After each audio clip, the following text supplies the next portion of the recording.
create room for His presence. But I first want to read from Acts in chapter 1, from verse 10 to 11. They were looking intently up into the sky as he was going, when suddenly two men dressed in white stood beside them, and then something happened.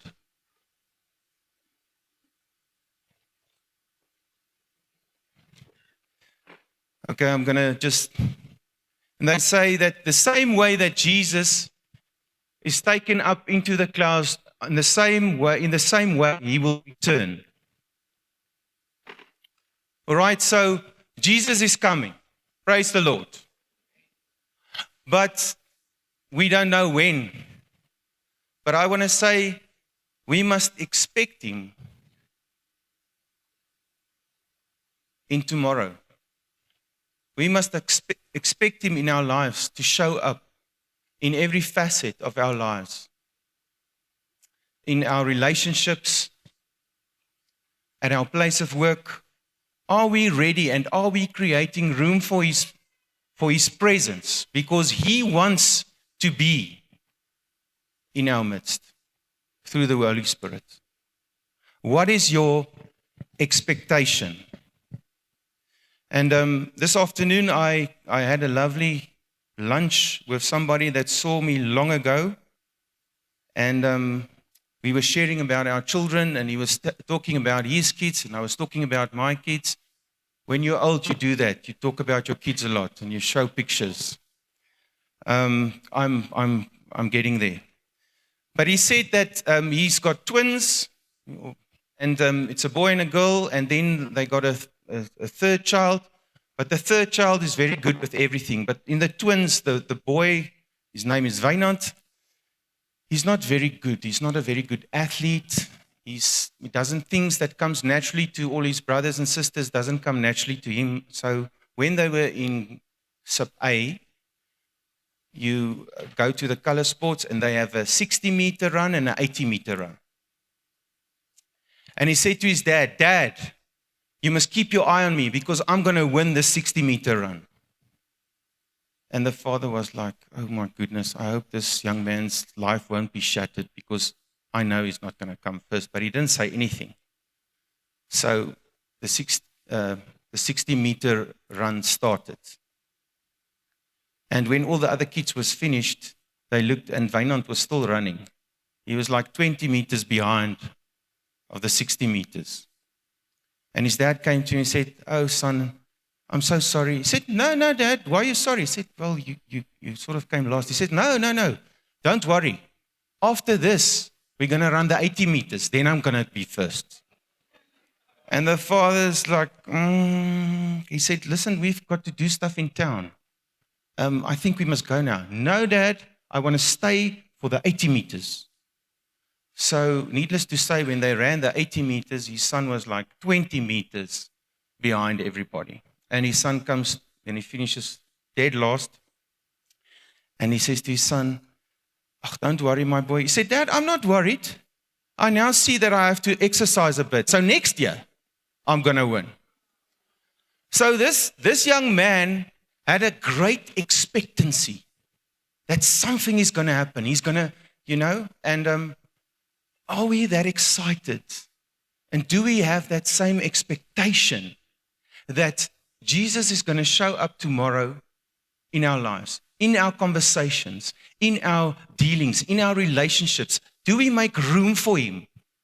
Or are we like the father that says, tomorrow I must get up again? Or are we sharing in the excitement of that little boy, that even though he just lost the 60 meters, he's like hopeful for the 80 meters. And then he's hopeful that he's going to practice because he's got this expectancy. And I'm going to just share shortly about this one facet of making room for His presence. All right. Okay, we can move on to the next slide, please. The first point is create room for His presence. in your priorities. And the scripture that I'm going to read from is in 2 Kings chapter 4, from verse 8. I'm first going to read from verse 8 to verse 10 in 2 Kings chapter 4. It says, "Now it happened one day that Elisha went to Shunem, where there was a notable woman, and she persuaded him to eat some food. So it was, as often as he passed by, he would turn in there to eat some food. And she said to her husband, 'Look now, I know that this is a holy man of God who passes by us regularly. Please let us make a small upper room on the wall, and let us put a bed for him there, and a table, a chair, a lampstand, so it will be whenever he comes to us, he can turn in there.'" So first, in verse 10, it says, "Please let us make a small upper room on the wall, and let us put a bed for him there." What is important to you in your priorities? What is important to you? This lady didn't go to her husband and say, "I want a needlework room. Please, we have to take out a loan from the bank because I have a need. I have a needlework room." She said, "Please, can we build a room to accommodate the man of God?" She saw that this was a man of God, and she wanted him there in their presence. So she made room. It was a priority in her life to create a room for this man, because she recognized God is in this man's life. He's a holy man of God. What is important to you? Do you recognize God's presence? Does that form your priorities? Do you change your life patterns according to His presence? Does your focus change? Do you change your life patterns according to His presence? I don't know about you, but I will not be very excited if my wife comes to me and she says, "You must build an extra room. And it's not for you, and it's not for the kids, it's for this man of God." I will not be very excited about that. Maybe it's just me. But this lady, it was such a priority for her. She changed focus. She changed the way that she lives her life. She changed their lives. It's a life change. All of a sudden, once or twice a year, somebody is coming to stay there. But sometimes we don't want to change our priorities. It's very vital to come to church, but not if it's cold. It's important for us to come to church, but then it must not be too long. It's important for us to attend church, but then somebody must not sit on our place. So, is there room for His presence in your priorities? The second point, in your relationships. Verse 9. This lady didn't decide, "I don't care what my husband says. I also earn a salary, so I'm just going to build this room because it's a good idea. Anyway, my salary is bigger than my husband's." No, she went to her husband and she spoke to him. So, do we make His presence a priority in our relationships with people?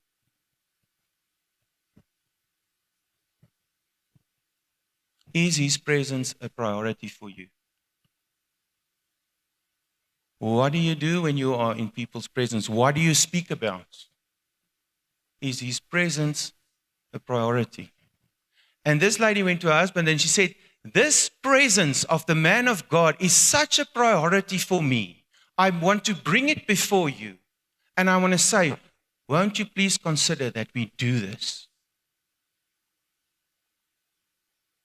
When last did you speak to your friends about what God is doing in your life?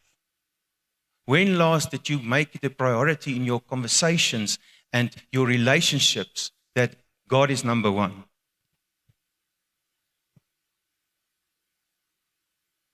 Then also in your thought life, and that is verse 16. But I'm just going to read something to give you some background before we come to verse 16. Verse 13 said, and he said to him, say now to her, look, you have been concerned with all this care. What can I do for you? So after she built this place in her house, the man of God said to his servant, go call the lady. I want to thank her. And that was the conversation. What can we do for you? Do you want me to speak on your behalf to the king or to the commander of the army? She answered, I dwell among my own people. So he said, what then is to be done for her? And Gehazi, that was his servant, answered, actually, she has no son, and her husband is old. So he said, call her. When he had called her, she stood in the doorway. Then he said, about this time next year, you shall embrace a son. And she said, no, my Lord, man of God, do not lie to your maidservant.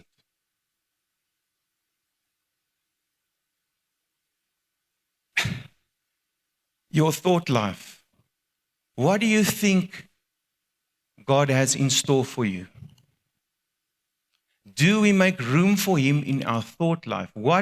We know what thoughts he has towards us. But even for this lady, she thought that this man of God must be lying because her husband is old. She doesn't have any children.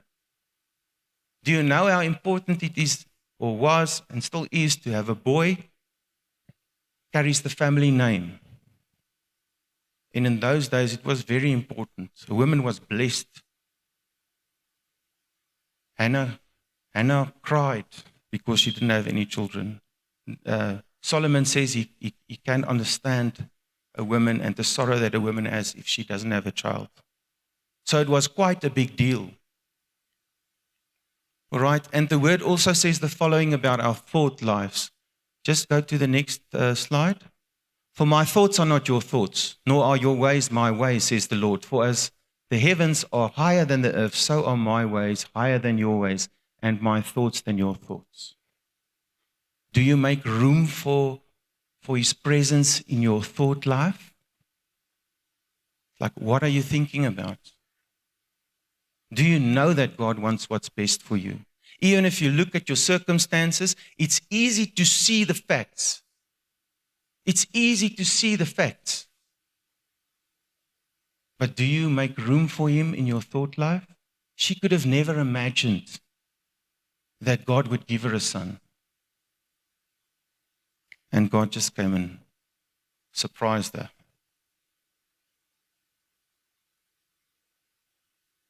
In your decisions, do you create room for his presence? And will you create room for his presence in your decisions? Even tomorrow when you have to make a decision, tonight when you have to make a decision, will you make room for him in that, in your decisions?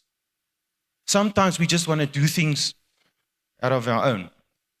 Bring your decision making before him. Place your situation in his hands and seek his presence. So we're going to read what is happening and what has happened now in verse 21.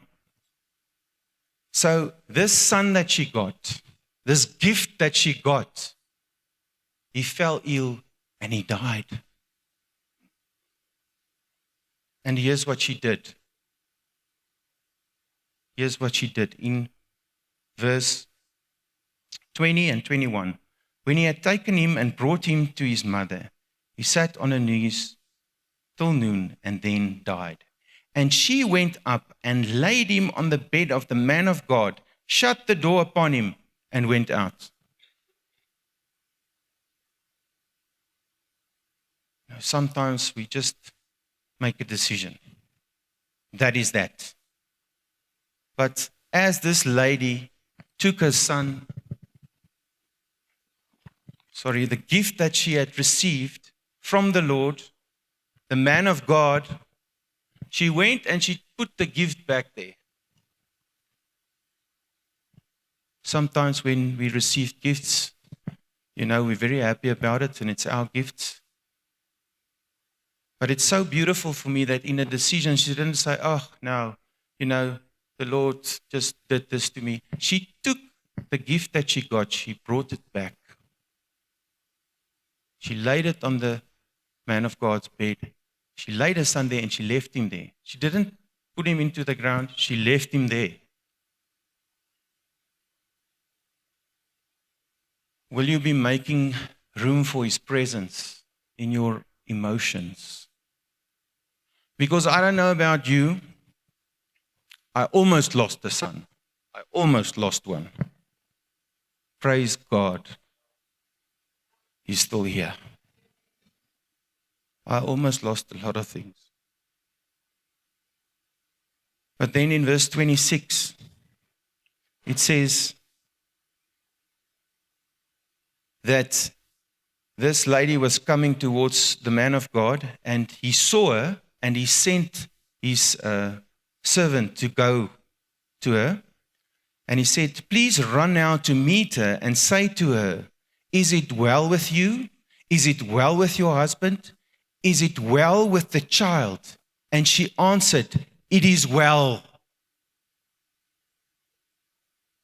Did you listen to the previous scripture? He died. Is it well with the child? It is well.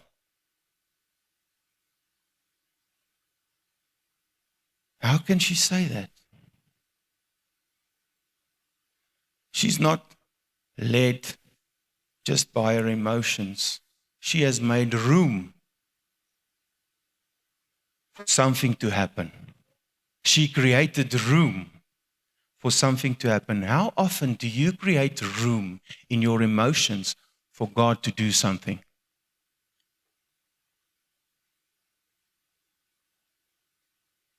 Tomorrow, I don't know a better example, but when the popo hits the fan tomorrow and your emotions are all over the place, do you leave room for His presence in your emotions?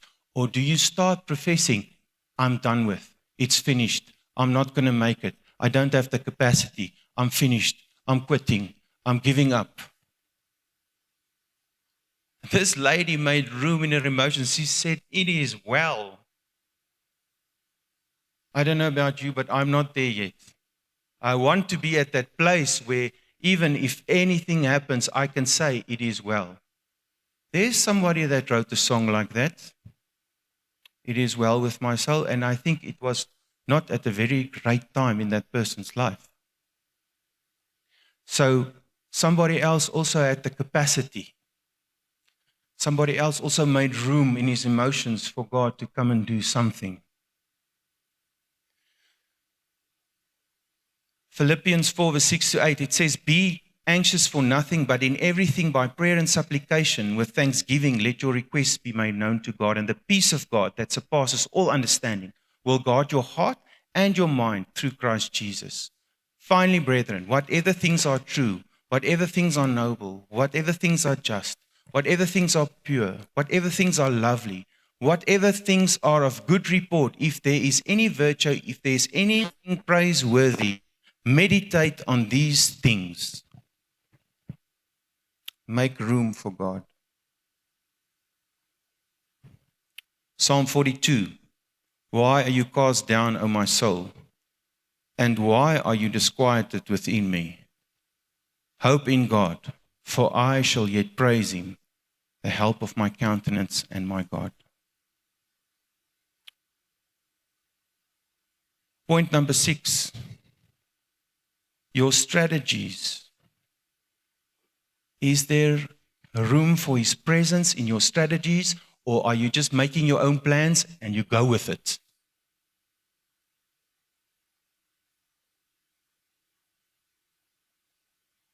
Verse 29. Then he said to Gehazi, get yourself ready and take my staff in your hand and be on your way. If you meet anyone, do not greet them. And if anyone greets you, do not answer him, but lay my staff on the face of the child. Very weird. The staff must be laid on the face of the child. You mustn't greet anybody. And if anybody greets you, you don't greet them back. Funny strategy, weird strategy. But is there room in your strategies for God? Do you inquire of Him, or do you make your own plans?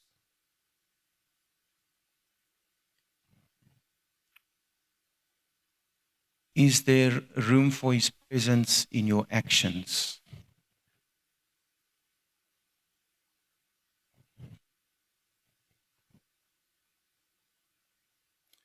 And the mother of the child said, "As the Lord lives, and as your soul lives, I will not leave you." So he arose and followed her. And I want to say, grab hold of His presence. You know, it's kind of like, the Lord saying to Moses, "I'll give you the promised land. You can go in, but I'm not going with you." What did Moses do? He said, "If you're not going, we're not going." Here the man of God said to his servant, "Go." He gave him, and the lady said, "I'm sorry. I don't want the servant there. I want you. I will not leave you." And are we making room for His presence in our actions? Are we grabbing hold of His presence? Tomorrow, say, "Lord, I go to church, I go to cell, I do all these things, and that's great, but I need more of your presence. I want to be where you are."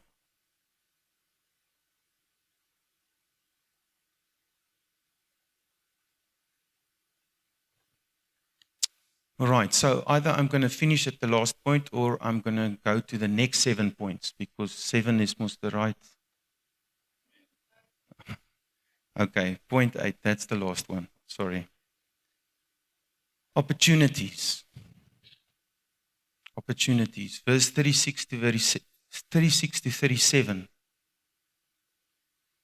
And he called Gehazi and said, "Call the Shunammite woman." So he called her, and when she came into him, he said, "Pick up your son." Okay, so he was alive. So she went in, fell at his feet, and bowed to the ground. Then she picked up her son and went out. To live what you receive in His presence. In His presence, there is fullness of joy. In His presence, there is life. In His presence, there is light. He is the light of the world. Not by might, nor by power, but by His Spirit. Do you make room for His presence in your opportunities? Or you just see a great opportunity and go with it? Or do you make room for His presence in your opportunities?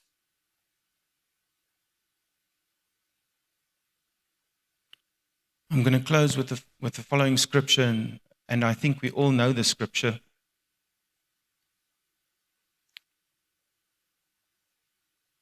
In Revelation 3 verse 20. "Behold, I stand at the door and I knock. If anyone hears my voice and opens the door, I will come into him and dine with him, and he with me."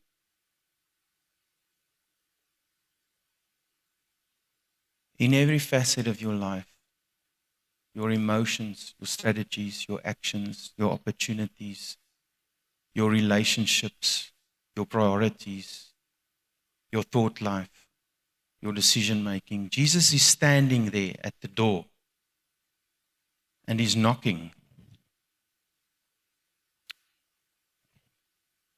Will you make room for God in your busy lives today? Will you become quiet enough to hear His voice when He is knocking at the door, and open for Him?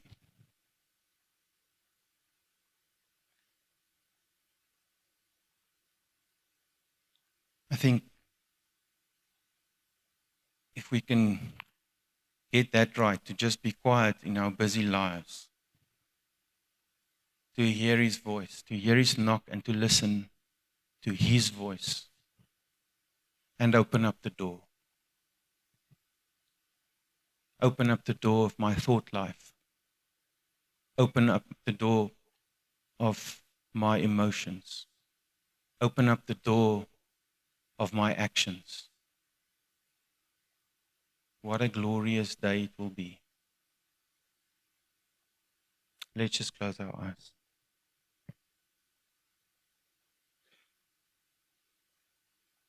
Father God, thank you for who you are in our midst. Thank you for your presence, Holy Spirit. Lord, like the song says, there is none like you. No one else can touch our hearts like you do. I could search eternity long, and I'll find there's none like you. So, Father, this evening it's our prayer that you come and that we want to make our lives open. We want to open up the door for your presence. We want to create a room for you, even this evening, in our thought life, Lord, in our decision making, in all these facets. We want to create a room for you. Please enlarge our capacity this evening to do so. Lord, we cannot do it without the help of the Holy Spirit, without the guidance of the Holy Spirit. Lord, but I pray for everyone here this evening that say, I need to make room in my priorities. I pray for everyone that says, I need to make room in my thought life. I need to make room in my relationship with my husband or my wife. I need to make room for your presence.